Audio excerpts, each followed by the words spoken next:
anyiti itemi aya aria no arimi aria maigithĩtie shares thĩinĩ wa mũgũnda ũyũ wa eka 13,000 nĩ maikĩtie makaya kũrĩ mbunge ya bũrũri makĩendekithia ĩingĩrĩre gatagatĩ nĩguo gũthuthuria aigithia kuma na nja aria maraheo kanya ka mbere gũkũ o magĩtiganĩrio. Kuweko wakati wa Maumau na ninajua ukweli ya kwamba haya mashamba tulinyang'anywa na ni lazima iturudie. Anyiti itemi aya nĩ morĩtie ũrĩa Tatu City na Cofnaf metĩkĩrire aigithia kuma nja wa bũrũri mena marũa ma ũruti wa wĩra matarĩ makinyanĩru kũrĩa rĩu aingĩ ao mahetwo shares nyingĩ. Mũmbunge wa Gĩthũngũri Kago wa Rĩndia akĩarĩria anyiti itemi arĩa mekũiyũrĩtwo nĩ marakara nĩ augire makaya mao nĩ mamũkĩrĩtwo mbunge-inĩ na nĩ ekũrũmĩrĩra nginyagia mendekithia mao marĩrĩrio.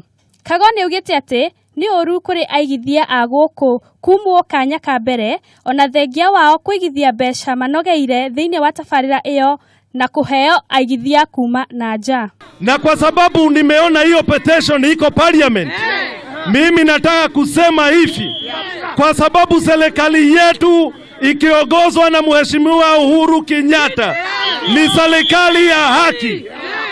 Mimi nataka kuahidi wale ambao wanalalamika, kila mtu lazima atapata haki yake.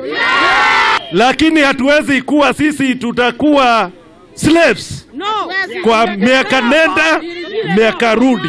Aigithia aya nĩ mathiĩte na mbere na kuga matitambũrĩtwo ona thengia wao kũigithia kĩgĩna kĩnene tabarĩra-inĩ ĩno ĩrĩa ĩtakoretwo ĩna umithio harĩo. Ngĩribotera Kameme TV, njĩtagwo Wangũ wa Kanyi.